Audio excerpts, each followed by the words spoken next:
মুহররম মাস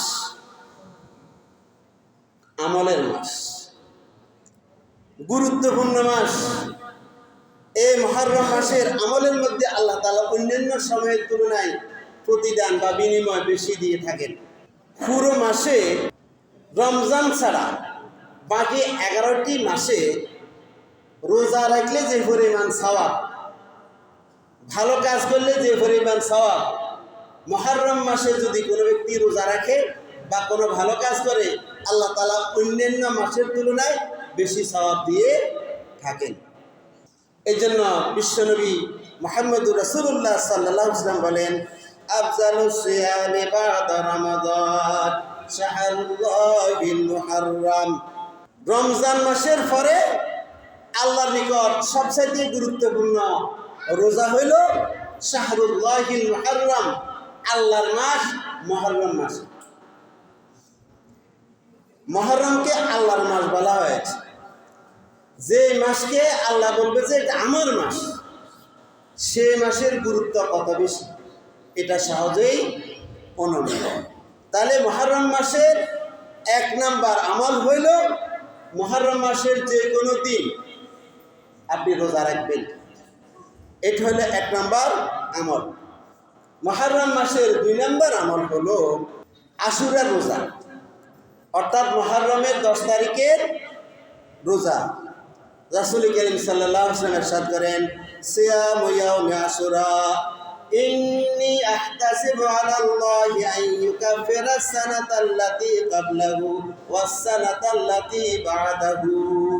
তোমরা আশুরার দিবসে রোজা রাখো, আমি আল্লাহর নিকট আশা পোষণ করি যে ব্যক্তি মুহররমের 10 তারিখে অর্থাৎ আশুরার দিবসে রোজা রাখবে, আল্লাহ তাআলা সে ব্যক্তির পূর্বের 1 বছরের এবং পরবর্তী 1 বছরের গুনাহগুলোকে মাফ করে দিবে। এই জন্য যদি সম্ভব হয় আশুরা দিবসে রোজা রাখবেন। জাহিলি যুগেও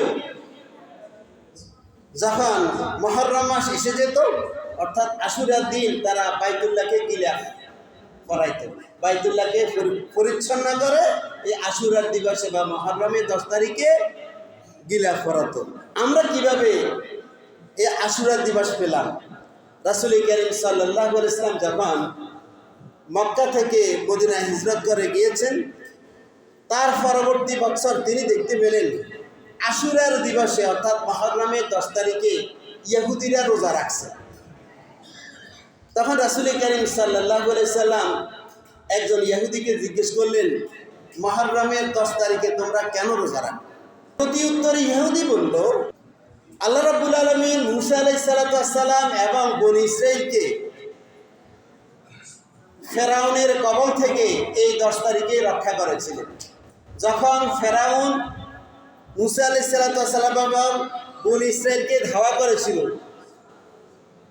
নদীর পাড়ে এসে মূসা আলাইহিস সালাতু ওয়াস সালাম এবং বনী ইসরাঈল কিংকর্তব্য বিমূঢ় হয়ে গিয়েছে, তখন আল্লাহর নির্দেশে মূসা আলাইহিস সালাতু ওয়াস সালাম নদীতে লাঠি দিয়ে যখন আঘাত করেছেন, তখন দুদিকে পাহাড়ের মতো পানি জমে গিয়েছে।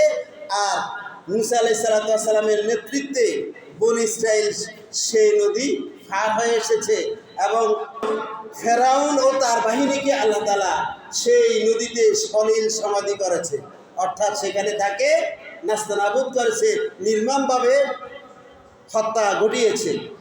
এই জন্য শুকরিয়া স্বরূপ মূসা আলাইহিস সালাতু ওয়াস সালাম মুহররমের 10 তারিখে রোজা রাখতেন এবং বনী ইসরাঈলও রোজা রাখত। আমরা সেটার সিলসিলা হিসাবে আজও আল্লাহর কাছে কৃতজ্ঞতা স্বরূপ মুহররমের 10 তারিখ আসলে আমরা রোজা রাখি। বিশ্বনবী সাল্লাল্লাহু আলাইহি ওয়াসাল্লাম যখন ইহুদিদের কাছ থেকে এই কথাটা শুনলেন, তখন তিনি প্রতি উত্তর করলেন, নাহনু আহাব্বু বিমূসা মিনকুম ফাসামাহু ওয়া আমারা বিসিয়ামিহি। আল্লাহ নবী সাল্লাল্লাহু আলাইহি ওয়াসাল্লাম তখন বললেন, নাহনু আহাব্বু বিমূসা মিনকুম, মূসা আলাইহিস সালাতু ওয়াস সালামের সুন্নাহর ক্ষেত্রে তোমাদের চাইতে আমরাই বেশি হকদার। কারণ তোমরা তো আজকে মূসা আলাইহিস সালাতু ওয়াস সালামের ধর্মের মধ্যে নাই, মূসা আলাইহিস সালাতু ওয়াস সালামের সুন্নাহর মধ্যে নাই। মূসা আলাইহিস সালাতু ওয়াস সালাম যে ফকের এবং যে মতের দাওয়াত দিয়েছে, তোমরা সেই মতে এবং সেই পথে নেই। আমি মুহাম্মদ সাল্লাল্লাহু আলাইহি সাল্লাম মুসা আলাইহিস সালাতু ওয়াস সালাম যে দায়িত্ব নিয়ে জমিনে এসেছেন সেই দায়িত্বের ধারাবাহিকতা, তিনি যে মিশন এবং ভিশন নিয়ে এই জমিনে কাজ করেছেন, আমি মুহাম্মদ সাল্লাল্লাহু আলাইহি সাল্লাম সেই মিশন এবং ভিশনের কাজ করছি। সুতরাং মুসা আলাইহিস সালাতু ওয়াস সালামের সুন্নাহর ক্ষেত্রে তোমাদের চাইতে আমরা বেশি হকদার। ফাসামাহু ওয়া আমারা বিসিয়ামিহি, রাসূল করিম সাল্লাল্লাহু আলাইহি সাল্লাম পরবর্তী বছর থেকে মুহররমের 10 তারিখে রোজা রাখতেন এবং সাহাবায়ে কেরাম রিদওয়ানুল্লাহি তাআলা আলাইহিম আজমাইনদেরকে এই মুহররমের 10 তারিখে রোজা রাখার নির্দেশ প্রদান করেছেন। যখন রাসূল করিম সাল্লাল্লাহু আলাইহি সাল্লাম মুহররমের 10 তারিখে রোজা রাখা শুরু করে দিয়েছেন এবং সাহাবায়ে কেরামও রোজা রাখা শুরু করে দিয়েছে, এবার ইহুদিরা কানাকানি করে। ইহুদিরা কি করে? কানাকানি করে, দেখছুনি মুহাম্মদ আমাদের নবীকে অনুসরণ শুরু করে দিয়েছে। দেখবে কদিন পরে পুরোটাই মুসা আলাইহিস সালাতু ওয়াস সালামের অনুসরণ করবে। আমরা যে মতে যে পথে চলি, মুহাম্মদ সাল্লাল্লাহু আলাইহি সাল্লাম এবং তার উম্মতরাও সেই মতে এবং সেই পথে চলবে। বিষয়টি যখন রাসূল করিম সাল্লাল্লাহু আলাইহি সাল্লামের কর্ণকুহরে পৌঁছল, তিনি জ্ঞাত হলেন, তখন তিনি সাহাবায়ে কেরাম রিদওয়ানুল্লাহি তাআলা আলাইহিম আজমাইনদেরকে বলে দিয়েছেন, সুমু আশুরা ওয়া খালিফু ফীহিল ইয়াহুদা ওয়া সুমু ক্বাবলাহু ইয়াওমান আও বা'দাহু ইয়াওমা। তখন রাসূল করিম সাল্লাল্লাহু আলাইহি সাল্লাম সাহাবায়ে কেরামদেরকে বললেন, তোমরা আশুরার দিবসে রোজা রাখবে, তবে ইহুদি থেকে ব্যতিক্রম রাখবে। তারা তো শুধুমাত্র আশুরার দিবসে রোজা রাখে, 10 তারিখে রোজা রাখে। তোমরা 10 তারিখের সাথে আরও একটা রোজা বাড়াবে, অর্থাৎ 9 তারিখে একটা রাখবে আর 10 তারিখে রাখবে, অথবা 10 তারিখের সাথে 11 তারিখে একটা রেখে 2টা পূরণ করবে।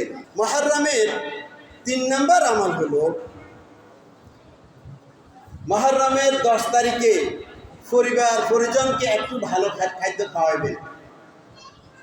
মুহররমের 10 তারিখে অর্থাৎ আশুরা দিবসে আপনি যদি আপনার পরিবার পরিজনকে অন্যান্য দিনের তুলনায় একটুখানি ভালো খাবার খাওয়ান, আল্লাহ ইচ্ছা করলে পুরো বছর আপনাকে ভালো অবস্থায় রাখতে পারেন। আমরা তো আজকে বিজাতিকে অনুসরণ করছি, 31st নাইট পালনের জন্য পুরো রজনী অনেকে জাগ্রত থাকে, আর সেখানে তো বেহায়াপনা বেলল্লাপনা কত যে অপকর্ম সংঘটিত হয় 31st নাইটে। যারা মিডিয়ার খোঁজখবর রাখে তারা জানে, কিন্তু ওখানে কোনো রকমের কোনো বরকতের কথা কোনো কোরআনও নাই, হাদিসও নাই, কোনো গ্রন্থে নেই, কোনো গ্রন্থে নাই। পয়লা বৈশাখের ফান্তা ইলিশের জন্য ব্যাকুল, রমনার সেই বটমূলে গিয়ে টাঙ্গালের মতন বসে থাকে, শুধু পয়লা বৈশাখে ফান্তা ইলিশ খাওয়ার জন্য তারা অন্ধবিশ্বাস। পয়লা বৈশাখে যদি ফান্তা ইলিশ খায় তাহলে পুরো বছর সে ভালো খাদ্য খেতে পারবে। এগুলো ভিত্তিহীন, এটার কোনো ভিত্তি নাই। কিন্তু মুহররমের 10 তারিখ অর্থাৎ আশুরার দিবসে ভালো খাদ্য খেলে আল্লাহ তাআলা আপনাকে তৌফিক বাড়িয়ে দিতে পারেন, এই মর্মে রাসূল করিম সাল্লাল্লাহু আলাইহি ওয়াসাল্লামের হাদিস রয়েছে। আল্লাহ নবী বলেন, মান ওয়াসা আলা ইয়ালিহি ফিন নাফাকাতি ইয়াওম আশুরা ওয়াসা আল্লাহু আলাইহি সাইরা সানাতিহি। যে ব্যক্তি আশুরার দিবসে পরিবার পরিজনকে ভালো খাদ্য খাওয়াবে, উত্তম খাদ্য খাওয়াবে, আল্লাহ তাআলা পুরো বছর তাকে ভালো খাওয়ার তৌফিক দেবেন। এই জন্য আমরা এই হাদিসের উপর আমল করার চেষ্টা করব। আমরা মুহররম মানে মনে করি কারবালা,